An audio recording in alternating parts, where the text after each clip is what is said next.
तो गुरुजी, जैसे मुझे मेरा ये पर्सनल मानना है कि जैसे बुद्ध ने बुद्ध को जाना तो वो बुद्ध हो गए, कृष्ण ने कृष्ण को जाना, राम ने राम को जाना, महावीर ने महावीर को जाना, आपने अपने आप को जाना।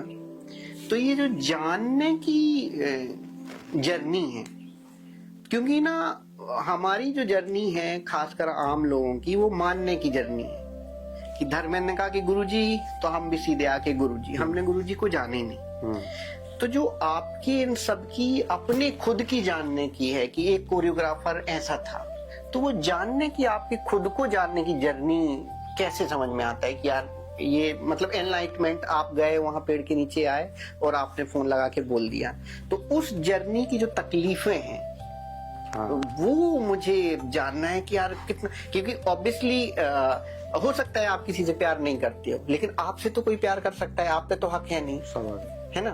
तो वो दुख कैसे होता है? कोई दोस्त होगा कि यार जिसके साथ सिगार पीते थे, अब वो कह रहा होगा कि अरे यार बताओ यार, भाई चला गया, आप सिगार ही नहीं पी पाएंगे यार। वो आप वहाँ DID में कोरियोग्राफी और ये सब चीजें देख रहे थे और भी सारी चीजें हो रही थी, तो वो छोड़ना कैसा, मतलब कितना कठिन हो। मेरे से दारू नहीं छूट रही और आपने इतनी बड़ी चीज छोड़ दी, तो मतलब ये कैसे, खुद को जानने का रास्ता ये कैसे निकलता है? जो व्यक्ति प्रेम को समझ लेता है ना राहुल, उसके लिए कोई भी चीज असंभव नहीं।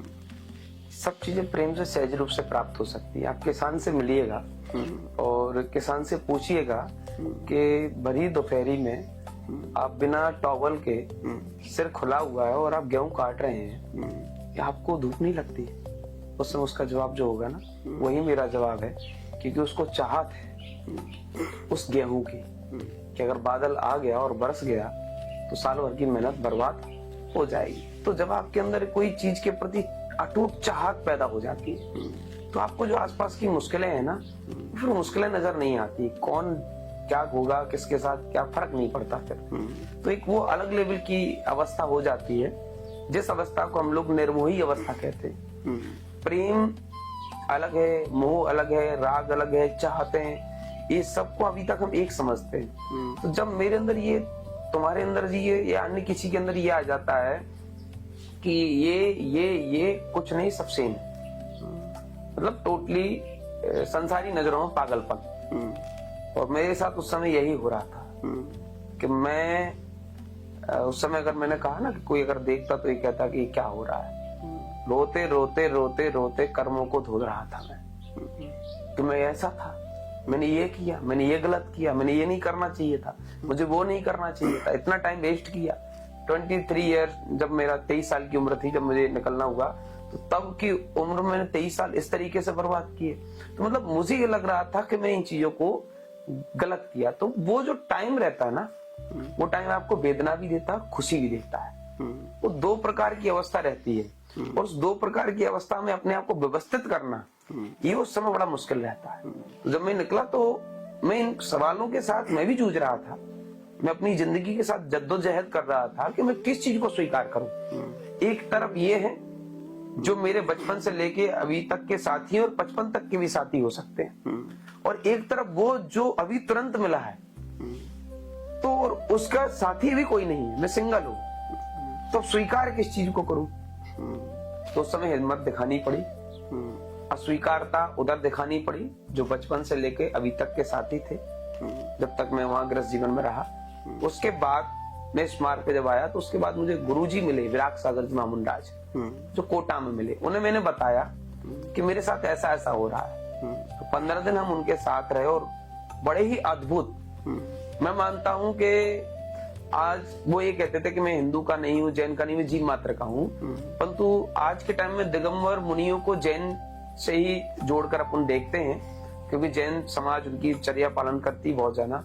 तो मुझे उनके अंदर जो तत्व दिखा विराग सागर जी मामुंडाज जी के अंदर, वो अद्भुत व्यक्तित्व थे। राहुल, अगर उस समय अगर कभी तुम मिले हो, पता नहीं, परंतु अगर तुम मिले होते गुरुदेव से, तो तुम भी ये कहते कि आप बिल्कुल सही गुरु के शिष्य बने हो। मतलब उनकी सोच बड़ी विशाल थी, और उसी विशाल सोच के साथ उन्होंने मुझे स्वीकार किया और उन्होंने कहा कि तुम जिस मार्ग को लेके निकले हो बेटा, उसमें विरोधाभास बहुत होगा, लोग विद्रोह करेंगे, तो तुम टेंशन नहीं लेना, तुम अटेंशन बने रहना, लोगों का इंटेंशन बदलेगा।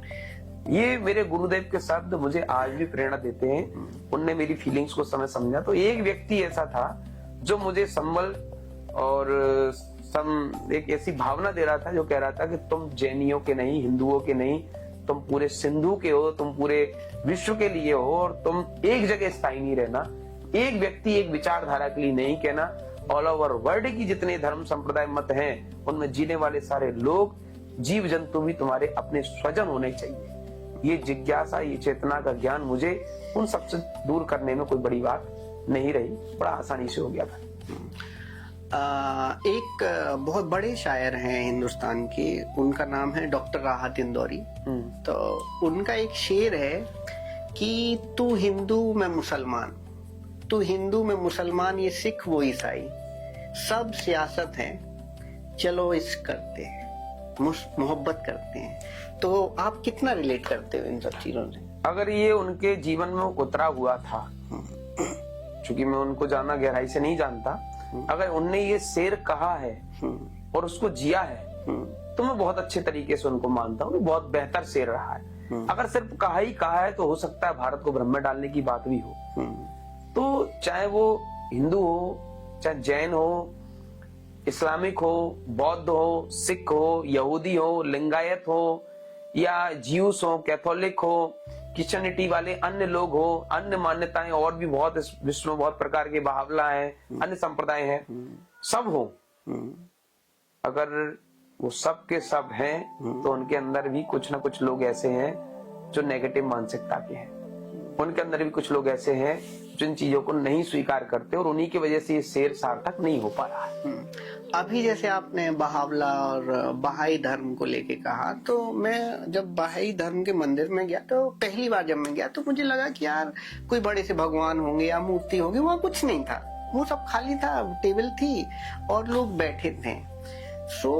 अगर मैं आपसे पूछूं बहुत कम शब्दों में कि बहाई धर्म की जो है कि वो किसी में नहीं मान रहे हैं, वो सिर्फ बैठे हैं और ध्यान लगा रहे हैं, तो इस तरीके के रिलीजन्स जो है वो अब पता नहीं कितना बढ़ रहा है देश में, तो उसको लेके आपका कुछ विचार है? मैं एक बार गया था, लोटस टेम्पल में मुझे आमंत्रित किया गया था। वहां गया था। वो पुनर्जन्म पे भी विश्वास नहीं रखते। वो मानते हैं कि कोई जानवर है तो जानवर ही बनेगा, कोई इंसान है तो इंसान ही बनेगा, स्त्री है तो स्त्री ही बनेगी, पुरुष है तो पुरुष ही बनेगा, नपुंसक है तो नपुंसक ही बनेगा। तो उस समय उनके यहाँ जो भी शिक्षा रही होगी, तो उस परंपरा का निर्वहन कर रहे हैं वो लोग। जैसे कि मैं कह रहा हूँ कि जैनियों में, बौद्धों में, हिंदुओं में, सिखों में, अन्य मत संप्रदायों से परंपरा पालन हो रही है। उसकी मेन बेसिक चीज पर कोई नहीं पहुंच पाया और पहुंचना भी नहीं चाहते, सिर्फ परंपराओं में है। और उसके आसपास जो जन समूह है वो उनको उस तक पहुंचने से रोक लेता है और वो रुक जाते हैं। और मैं इन चीजों से परे जीना चाहता हूँ। तो चाहे बाहर लोग हो, चाहे अन्य लोग हो, तो सब लोग परंपराओं का निर्वहन कर रहे हैं। अब उनके लिए अगर उसमें सुख है तो ठीक है, वो अगर वो सुख रह रहे, लोगों से द्वेष नहीं कर रहे तो ठीक है।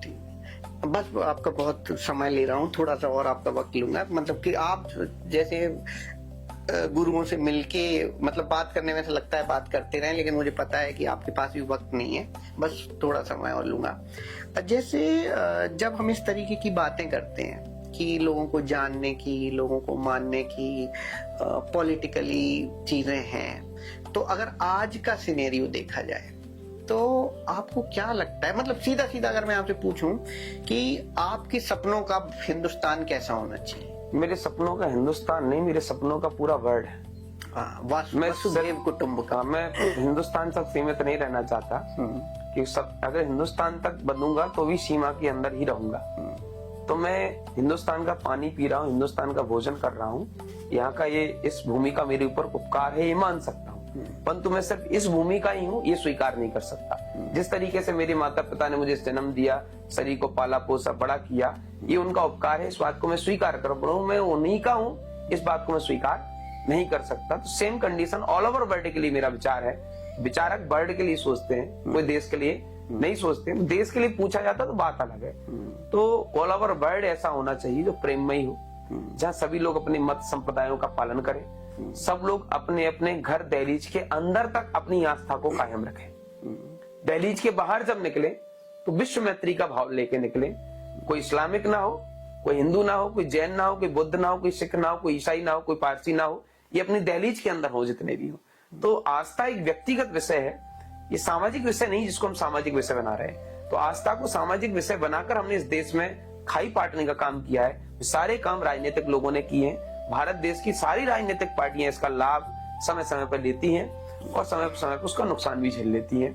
तो ये धर्म तो सिर्फ यूज एंड फ्यूज वाला है, बाकी जो है सो है। तो एक आखिरी सवाल है मेरा, मतलब ये मैं पर्सनली सबसे पूछता हूँ जिनसे भी मिलता हूँ अपने दोस्त यारों से, कि बहुत कमाल की लाइन है कि प्रेम प्रेम सब कोई कहे, प्रेम न चीन्हे कोई। और आजकल सभी लोग की ऐसी बात करते हैं कि अरे तुम तो यार हमारे अपने हो, तुम्हारे लिए तो हम जान दे देंगे, हम तुमसे बहुत प्यार करते हैं, ऐसा है वैसा। कहते तो सब हैं कि प्रेम प्रेम सब कोई कहे, लेकिन जो चीन है कैसे लोग जाने कैसे कि यार प्रेम। जो तुम्हारे लिए जान दे उनसे मांग लो, फिर देख लो। मुझे कहा अभी दे दो यार, अभी चाहिए तुम्हारी जान, फिर देखते हैं। वो तुम्हारी जान ना लेने तो कहना। तो ये संसारी जितने लोग हैं, मतलब संसारी इन द सेंस ये सभी लोगों की तरह समान विचार रखने वाले, कि प्रेम को नहीं जानते, व्यवहार को जानते हैं। तुम मुझे चाहो तब मैं तुम्हें चाहूं, तो ये व्यवहार है। बिल्कुल। तुम चाहो ना चाहो तब भी मैं तुम्हें चाहूं, ये प्रेम है।